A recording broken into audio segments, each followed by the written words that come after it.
Olá, meus amigos, meus irmãos, tudo bem com vocês? Graça e paz. Aqui quem está falando é seu irmão em Cristo, irmão Rogério de Jesus. E é sempre um prazer, um privilégio muito grande estar aqui, compartilhando com você o entendimento gerado em minha mente, em meu espírito e meu coração, através do Evangelho da Graça de Deus. Este Evangelho que revela a nossa condição e a nossa posição diante do Eterno. Queridos, por algumas vezes eu gravei alguns vídeos comentando sobre a vinda do Filho do Homem, a vinda do Senhor. Também expliquei que a vinda do Senhor, ou a vinda do Filho do Homem, a vinda sobre nuvens, a vinda na glória do Pai, são expressões escatológicas, são expressões que carregam consigo um significado e significa juízo. Então, em alguns momentos em que comentei sobre este assunto, que foram momentos rápidos, breves, pouquíssimas pessoas entraram em contato comigo perguntando do que se tratava aquilo. Pouquíssimas pessoas. Existem aquelas pessoas que entram em contato conosco para nos desafiar, para nos denegrir. São pessoas horríveis, são cristãos que de Cristo não têm nada, não entenderam nada, são religiosas na verdade. E a gente entende que existem pessoas que são zelosas, têm o zelo, mas não têm a sabedoria, não têm o entendimento. Não foi dado a elas a compreensão das Escrituras, entendeu? O que elas entendem é exatamente aquilo que foi ensinado a elas, que foi passado a elas pela tradição religiosa. Mas tudo bem. Existem aquelas pessoas, no entanto, que fazem de forma respeitosa perguntas. Uma pessoa me perguntou num vídeo que eu gravei, se Jesus já veio, quem está impedindo o anticristo? Vamos por parte. A tradição religiosa, principalmente os dispensacionalistas, que são adeptos da doutrina do arrebatamento secreto, eles acreditam piamente que haverá um anticristo, que haverá um homem que vai governar as nações, que vai ser um líder mundial único, inclusive aquele abençoado que fez uma previsão do arrebatamento no dia 16 de abril, ele acredita nisso, inclusive ele diz que o tal anticristo é Emmanuel Macron, né? O presidente da França. E uma coisa é certa, irmãos, o que não falta são candidatos ao cargo de anticristo.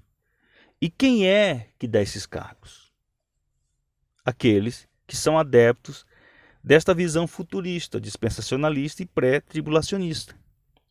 Eles acreditam que quando a igreja for arrebatada, um anticristo, uma pessoa do mal, maligna, vai assumir o governo do mundo, vai ser o representante das nações, vai trazer e eles recortam, né? Eles fazem recortes de passagens, eles tiram esses recortes do seu contexto e fazem destes recortes a base para esta loucura, que para mim isso é uma loucura. O arrebatamento secreto é uma das piores heresias que já foram criadas nos últimos 192 anos, porque fazem exatamente 192 anos que essa doutrina foi criada por John Nelson Darby, né? O que acontece? Muitas pessoas acreditam nisso, que haverá um anticristo, que haverá um governo único mundial, e que esse cara vai perseguir a igreja, que a igreja vai ser alvo de perseguição, e vai ser exatamente nesse período que vai acontecer a grande tribulação. Ou seja, é uma salada terrível que é feita em torno dessas coisas.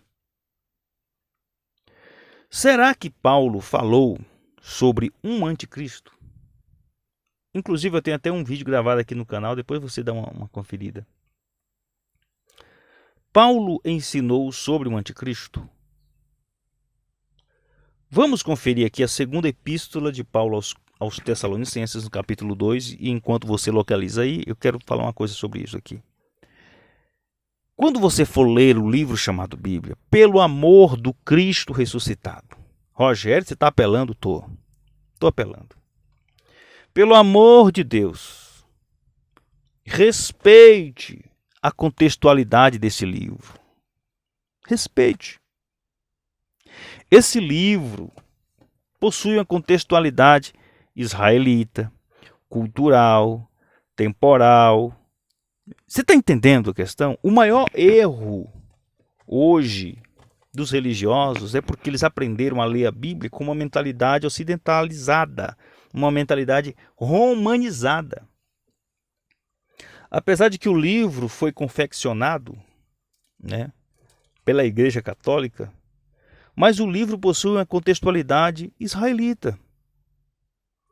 Ela possui uma contextualidade cultural. Qual é a cultura do livro? É uma cultura judaica. Qual é a contextualidade temporal? A contextualidade em que as epístolas foram escritas, os livros foram escritos, né? Para isso existe os historiadores que vão atestar em que época, mais ou menos, a carta foi escrita, o público que essas cartas, eu estou me referindo aqui às cartas, não estou nem me referindo aos livros judaicos, digamos assim, os livros proféticos, os profetas, não. As epístolas possuem uma contextualidade. Foi escrito por alguém e os destinatários dessas epístolas não somos nós. Paulo não escreveu isso aqui para a gente, eu sempre falo isso. Paulo escreveu para um público específico, atendendo às necessidades de um público específico. Você consegue entender? Vou beber aqui uma água aqui.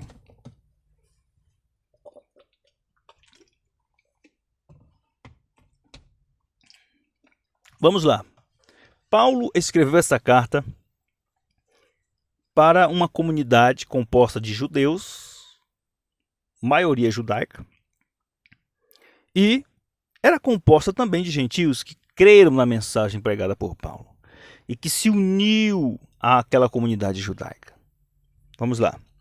Irmãos, no que diz respeito à vinda de nosso Senhor Jesus Cristo e à nossa reunião com Ele, nós vos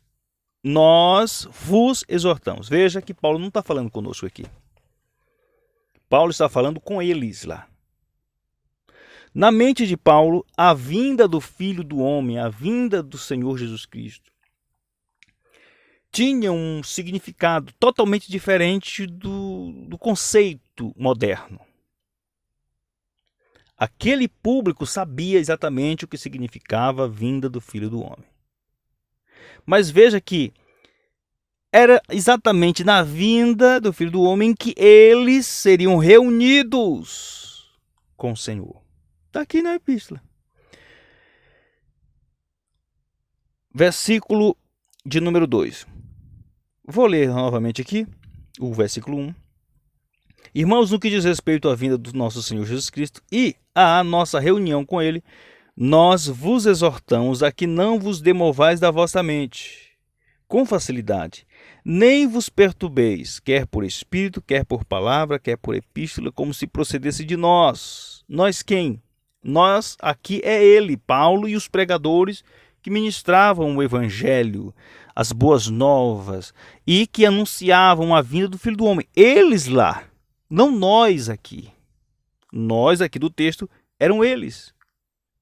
Ou seja, continuando, quer por epístola, como se procedesse de nós, supondo tenha chegado o dia do Senhor. O dia do Senhor e a vinda do Senhor eram as mesmas coisas. É a mesma coisa, você entende?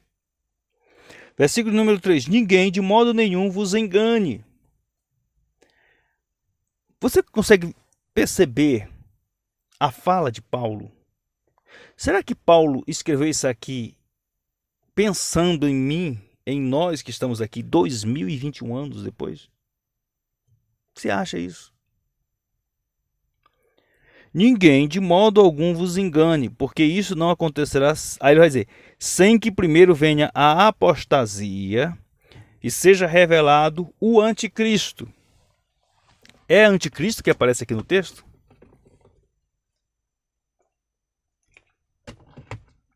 Não é anticristo que aparece no texto. Vejam só.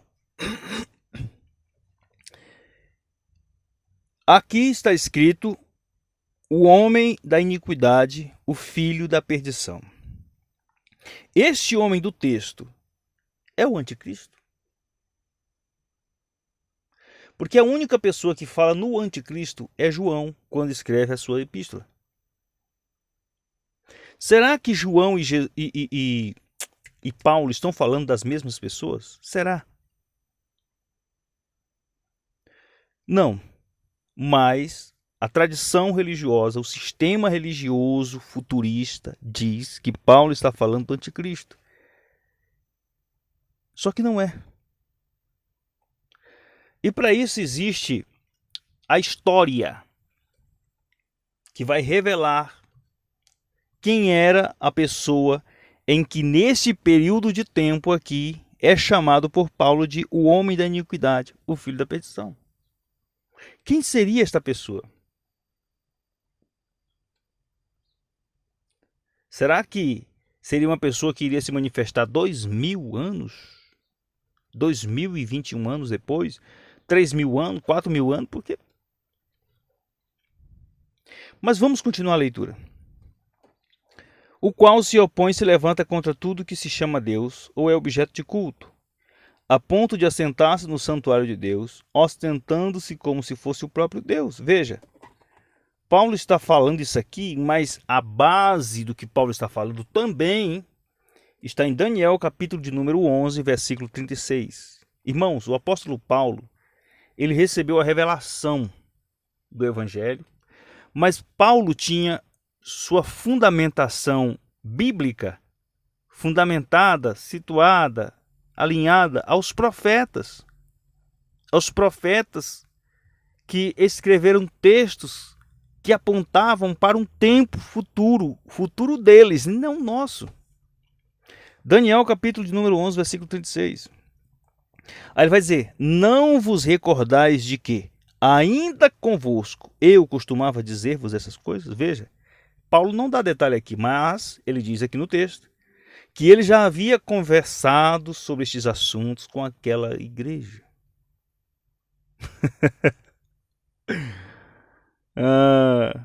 Aí vai dizer, e agora, sabeis o que o detém, para que ele seja revelado somente em ocasião própria. Queridos, amados irmãos, Paulo está falando sobre eventos que viriam naquela contextualidade, naquele tempo, o tempo em que um grupo de pessoas específicas já aguardavam. Eles sabiam que quando estes eventos falados por Paulo, que está também alinhado com o que Jesus falou, ocorresse, a vinda do Filho do Homem, a vinda do Senhor, o dia do Senhor se manifestaria. E essa manifestação traria para eles algo que eles aguardavam ansiosamente. Rogério, você está jogando tudo para o passado. Esse livro aqui possui uma linguagem pretérita, está no pretérito. As pessoas futurizam isso aqui. E futurizar as escrituras, principalmente o livro do Apocalipse, é gerar no coração das pessoas o medo, o pânico.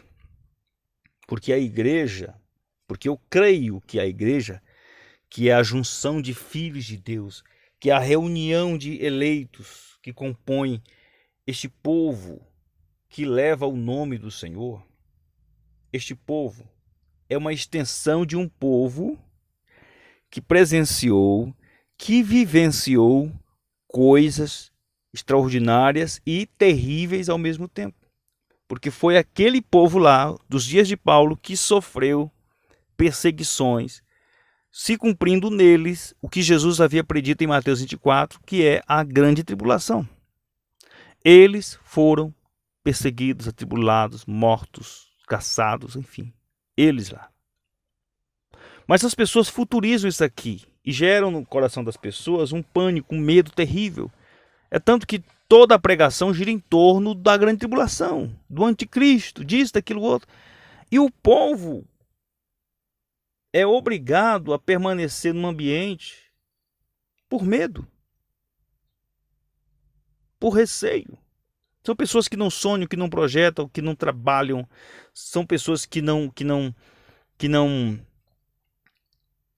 traçam metas de vida, que todo e qualquer tipo de notícia ruim já associam aquilo à vinda de Jesus. Olha, bem que Jesus falou que haveria guerras e rumores de guerra. Jesus falou aquilo para quem? Aquilo apontava para que período? Para o período deles? Para a geração deles? Ou uma geração incerta aí, 25 séculos na frente dele? Eu gostaria de deixar esse vídeo aqui, depois nós estaremos comentando o restante dos versículos. Estaremos trazendo também aqui alguns dados históricos sobre quem era este homem do pecado, né? O filho da perdição. Vamos estar falando sobre isso aqui nos próximos dias, ok? Fiquem todos na graça do Pai, que Deus continue guardando a sua vida, a sua mente, para a glória do nome dele. Amém? Um forte abraço.